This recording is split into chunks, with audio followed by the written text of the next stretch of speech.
Morning, my name's Andy Young and I'm one of the lecturers down at Unitech in Auckland, one of the automotive lecturers there. And we're right in the middle of doing an engine rebuild on a Yamaha Viking. It's a 2013 Yamaha Viking. You've probably seen a number of the previous videos that have already been put up onto the net.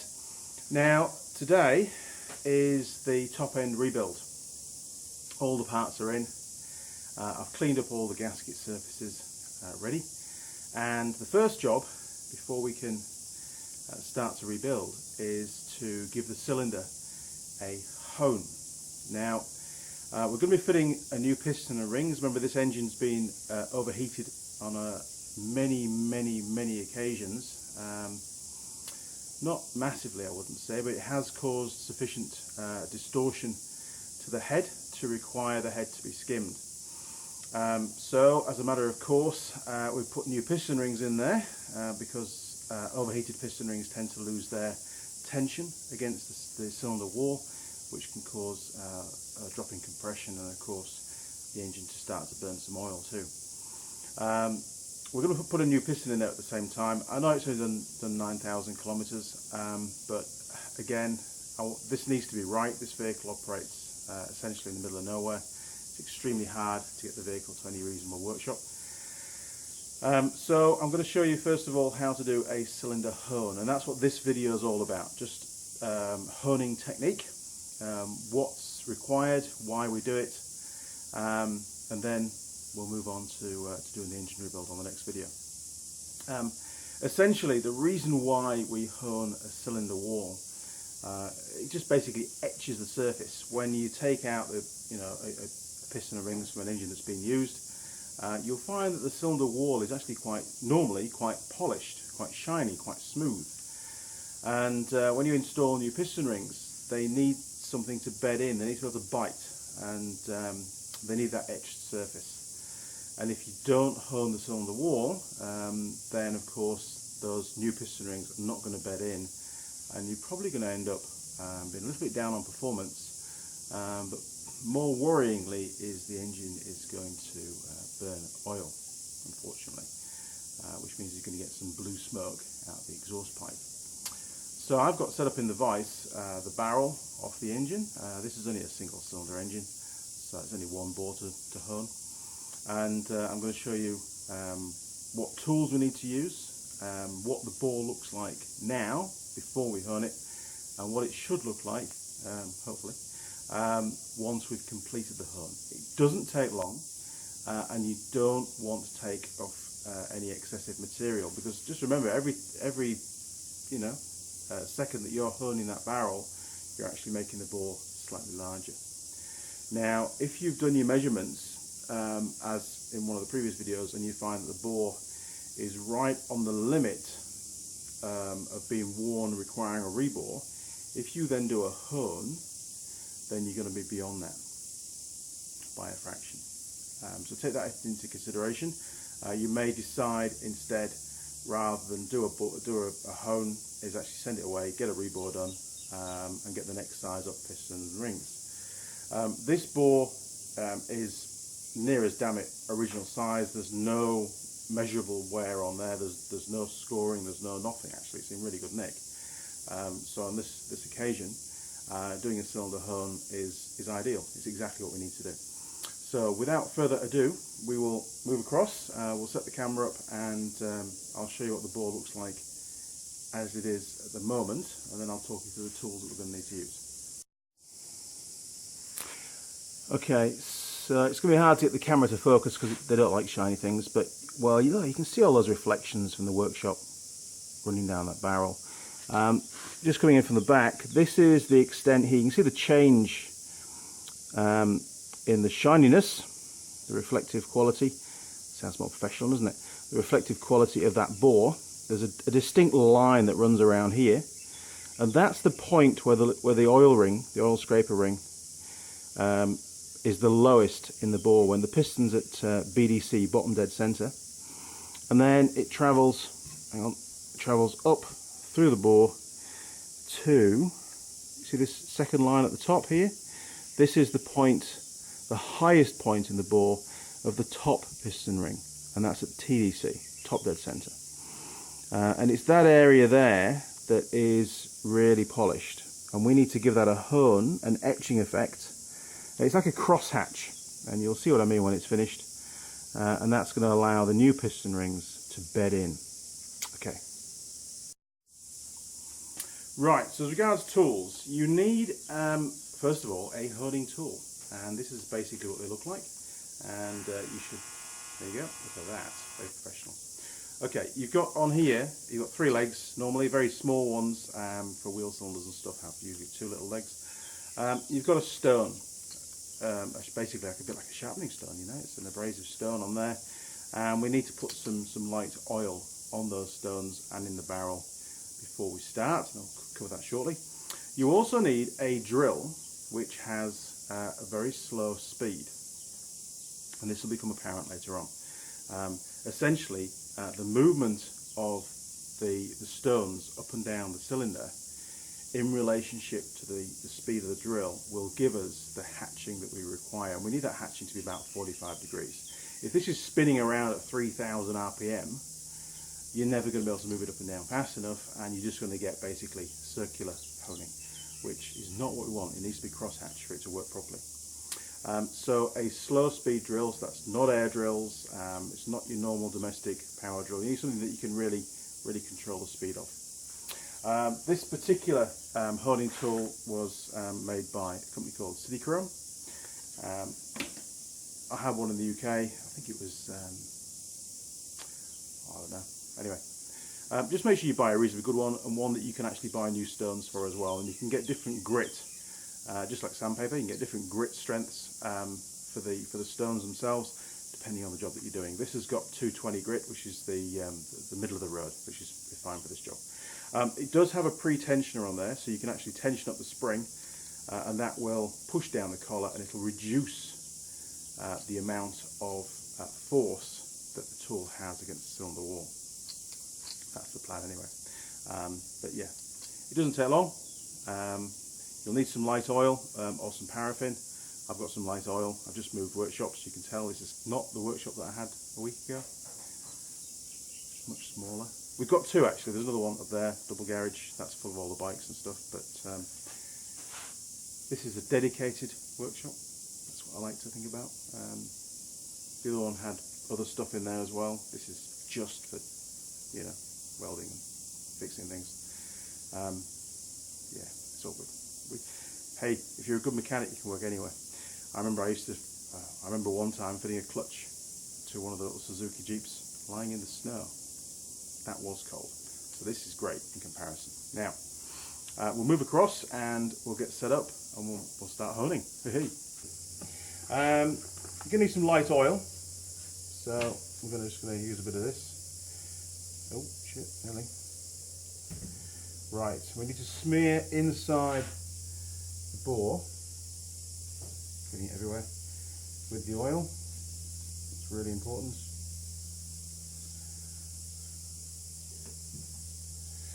All the way down.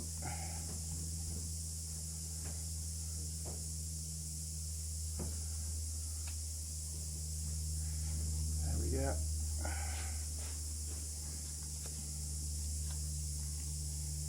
Cool.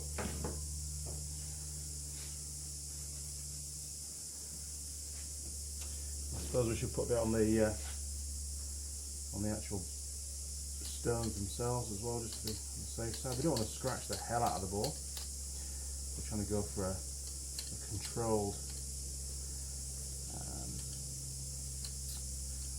effect, which is, you know, essentially the same all the way throughout the bore. It'll be even. Right. Move that out of the way. So to get started then, slowest speed setting, bring those in. Now it's very important that you don't go too far down the bore, otherwise these will spring back out and that's going to cause you a bit of an issue. Same as at the top end as well. So you just get the speed going nice and slow and So we're going for the 45. You can sort of judge it because you can see the oil. There we go.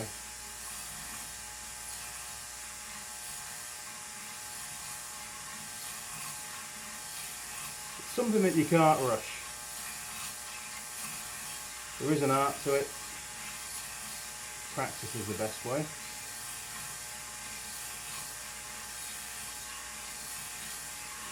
And you might find you've got to stop, check it.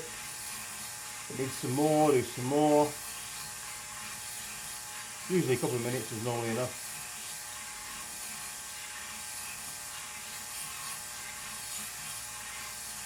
You can see now why the speed of the drill is critical. This is actually pretty slow.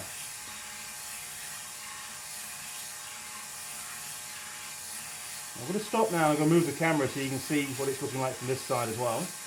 Okay, so just carrying on now, just doing exactly the same. It's starting to hatch up, but we're not there yet though. A bit more to go. And this is the kind of motion that you're looking to achieve.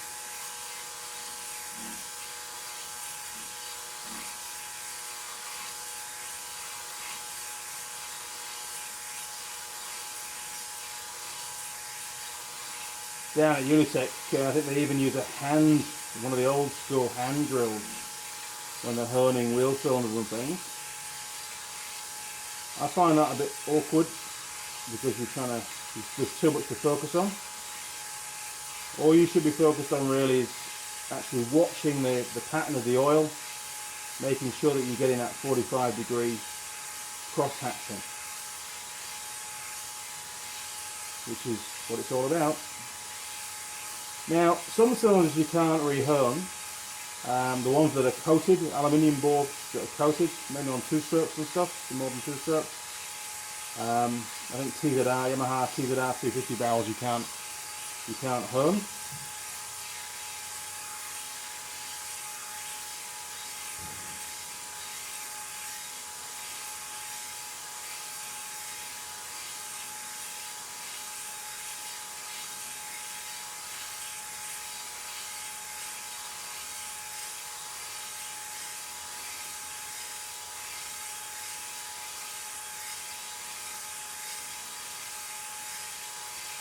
Okay, we'll stop there and see how it's progressing.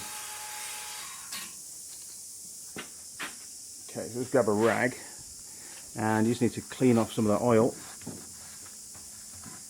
Sorry for the handheld camera, but it's a bit awkward. Oh, there you go, and you can start to see, if it'll focus, there you are. The cross hatching is starting. We do need to do some more yet. It's still a little bit shiny, but the cross hatching is definitely starting now. So I'll continue with that and I'll show you the end result.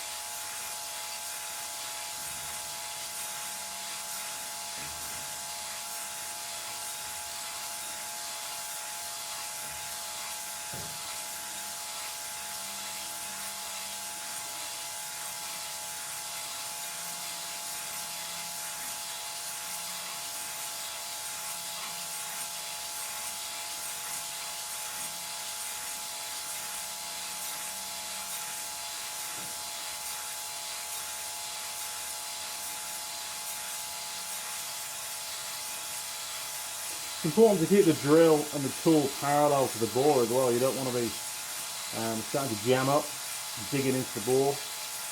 You've got to keep it consistent and keep it even and try and get into some kind of rhythm.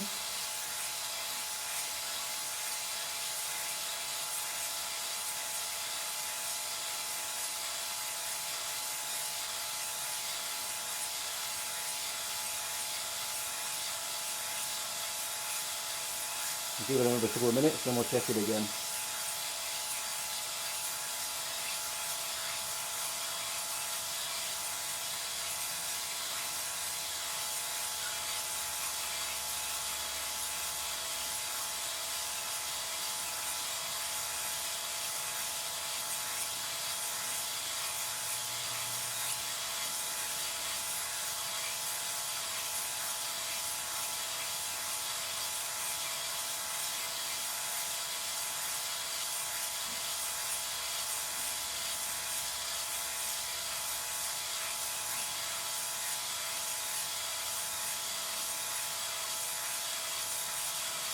Remember years ago I sold a new engine, or a replacement second-hand engine, to a customer that lived up near Filey in England, who had a little Suzuki Jeep, and within about a week, this engine had been stood for a long time, within a week or so it started to smoke.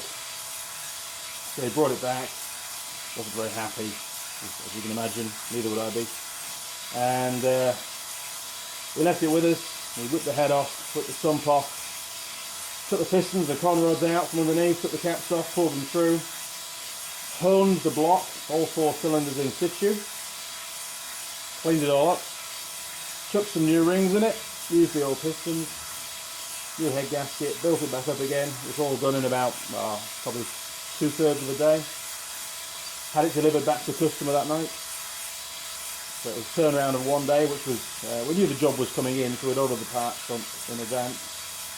And yeah, he was a lot happier.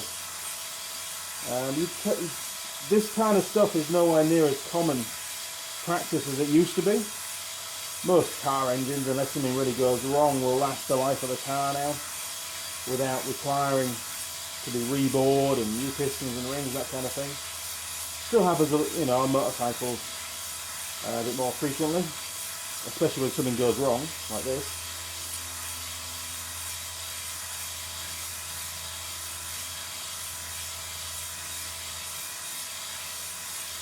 This same technique can be used, or has been used in the past, for when you reseal a master cylinder or a wheel cylinder.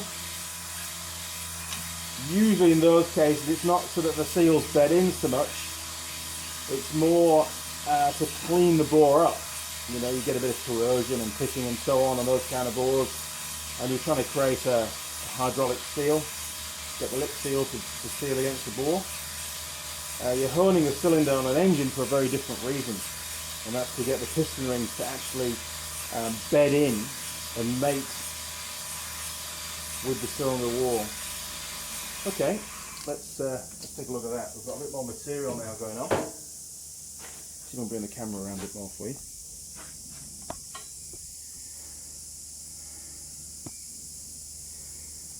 Okay, so clean that out. Oh, perfect, look at that. So now you can see it's really important that you get all the oil out, because that oil's got shards of metal in it. It's got, you know, metal filings essentially in there. You can see it on the rag, all that grey stuff. Well, that was cylinder a few minutes ago.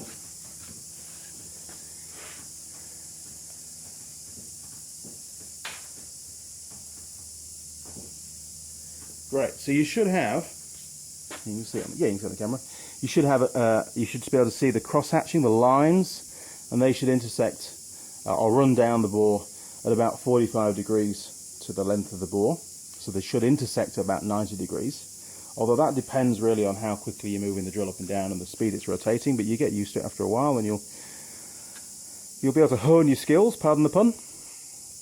There should be a matte or a dull finish now in that bore. I dare say it could do with a little bit more. It's not really as matte as I would normally go for, so I'll do a little bit more on there, and then we'll move on, and I'll show you the final finish. So it's going to take this particular barrel maybe 15 minutes to do all up. So I'll carry on with that, and I'll show you the final result.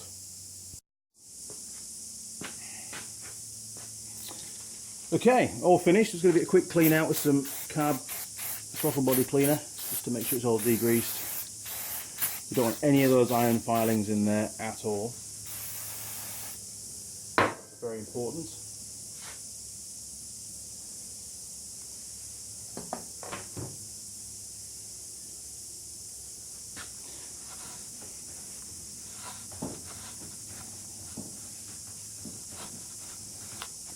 Wonderful smell, right.